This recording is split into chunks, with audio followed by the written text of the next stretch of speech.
जी हाँ दोस्तों, कैसे पुरानी परंपराओं को अपनी देवभूमि जिंदा रखे हुए है।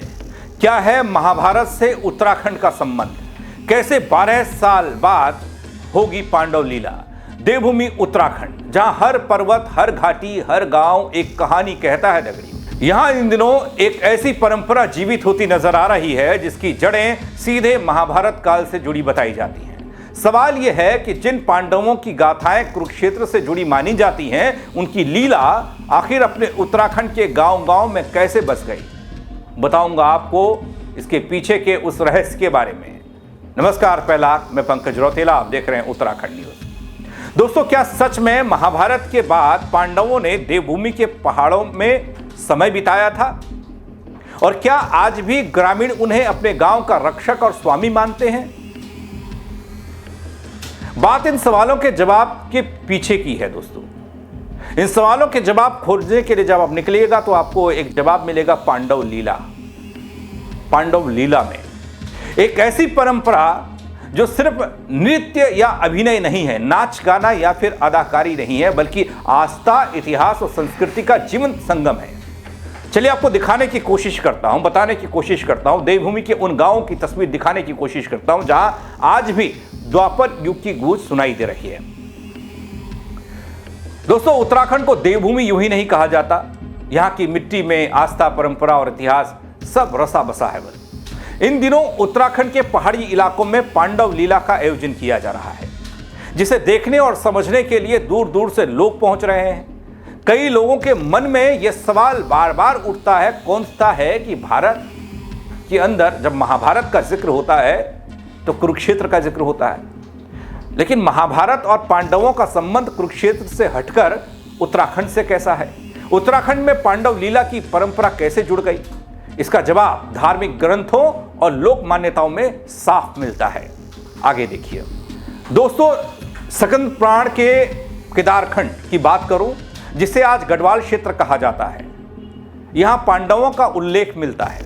दोस्तों, मान्यता है कि महाभारत युद्ध के बाद अपने संबंधियों के वध के पाप से मुक्ति पाने के लिए पांडव भगवान भोलेनाथ की तलाश में निकले थे, कैलाश पर्वत की ओर निकले थे। इस यात्रा के दौरान उन्होंने उत्तराखंड के कई इलाकों में लंबा समय बिताया, प्रवास किया। पहाड़ों में रहने वाले लोगों ने पांडवों के जीवन को नजदीक से देखा और उनकी कथाओं को लोक परंपराओं के जरिए आगे बढ़ाया। दोस्तों, पांडवों से जुड़ी कथाएं लोकगीत, नृत्य और वाद्य यंत्रों के माध्यम से स्थानीय भाषा में पीढ़ी दर पीढ़ी सुनाई गूंज दे रही है। इसी से जुड़ा है पांडव लीला का ये मेला। पांडव लीला की शुरुआत हुई जो आज भी सदियों बाद उसी श्रद्धा, उसी उत्साह के साथ निभाई जाती है। द्वापर युग से चली आ रही यह परंपरा देवभूमि उत्तराखंड के ग्रामीण इलाकों में आज भी खुशहाली और सौहार्द के प्रतीक के रूप में आयोजित की जाती है। दोस्तों, पौड़ी जिला, पौड़ी से सटे गगवाड़ स्यू घाटी का मेला, मोरी मेला, कुंभ और नंदा देवी राजजात की तरह 12 वर्षों में लगता है, मनाया जाता है। जहां विकासखंड पौड़ी के तमलाक और कोट के कुंडी गांववासी पांडवों को देवताओं के रूप में पूजते हैं। तमलांग गांव में मोरी मेले का आगाज हो चुका है। यह मेला 6 महीने तक चलेगा, जिसमें बड़ी संख्या में प्रवासी भारतीय ग्रामीण शामिल हो रहे हैं। मेले में पांडव नृत्य, अलग अलग धार्मिक कार्यक्रमों का आयोजन रोज होता है। 6 माह तक चलने वाले इस मेले में बड़ी संख्या में लोग इसका हिस्सा बनते हैं, पहुंचते हैं। मेले में 6 महीने तक पांडव नृत्य के साथ ही कई तरह के कार्यक्रम जो तस्वीरों के जरिए आप देख पा रहे हैं।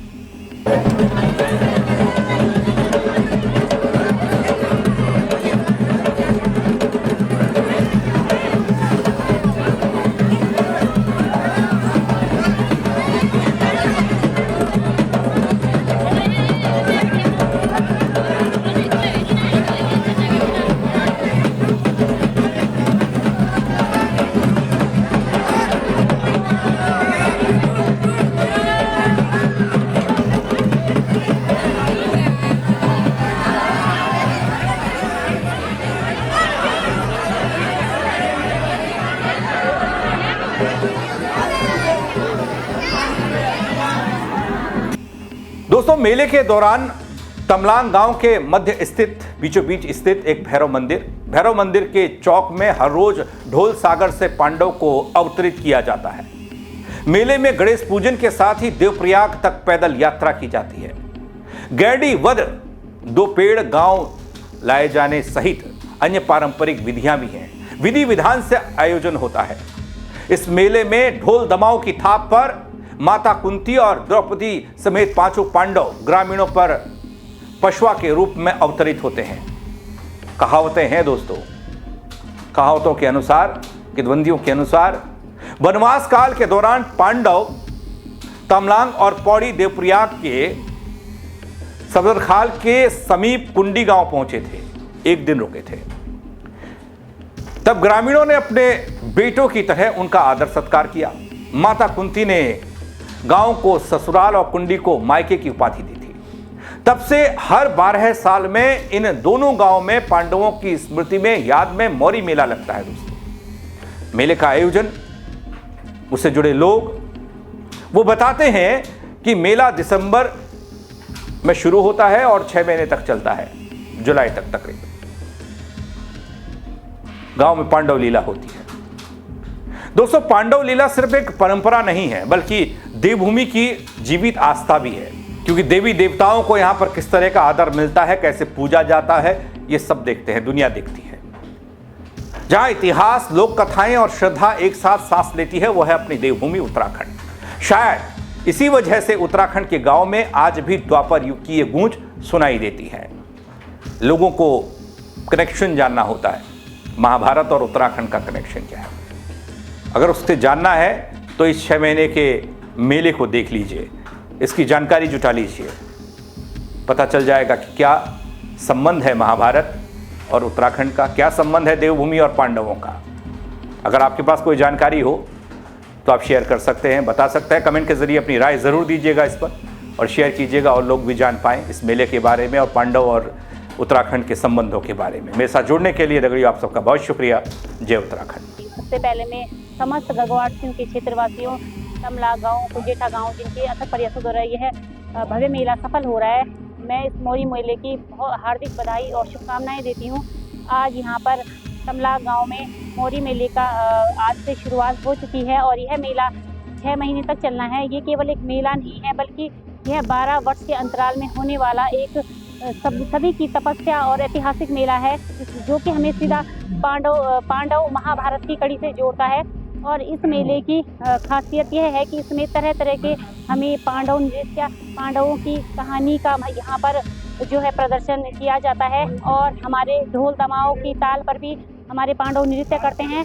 तो बहुत ही खुशी की बात है कि हमारी संस्कृति को आगे बढ़ाया जा रहा है और इस तरह से हमारे आने वाली पीढ़ी भी हमारी संस्कृति को संजोए रखेगी, क्योंकि अपने बड़ों से ही छोटे सीखते हैं। यहाँ पर आज शिक्षकों द्वारा अपने छात्रों को बहुत अच्छी देख कर लगा कि उन्होंने बहुत अच्छे संस्कार और शिक्षा दी होगी, तभी तो छात्र आज बहुत ही उत्साहित होकर अपनी संस्कृति के प्रति यहाँ पर झांकियाँ, तरह तरह के प्रदर्शन कर रहे थे, जिसे देखकर बहुत खुशी हुई। और मैं सभी क्षेत्रवासियों से कहना चाहूँगी कि आपका धन्यवाद, जिन्होंने यहाँ पर आज मुझे आमंत्रित कर यह सौभाग्य प्राप्त कराया, क्योंकि यह सौभाग्य किसी किसी के ही किस्मत में हो पाता है, जो कि 12 वर्ष में होता है। तो आज की डेट में देखा जाए तो 12 वर्ष एक युग के बराबर हो चुका है और यह केवल एक इंतजार ही नहीं, बल्कि बहुत बड़ी तपस्या और उनकी अथक मेहनत, अथक प्रयासों का फल है।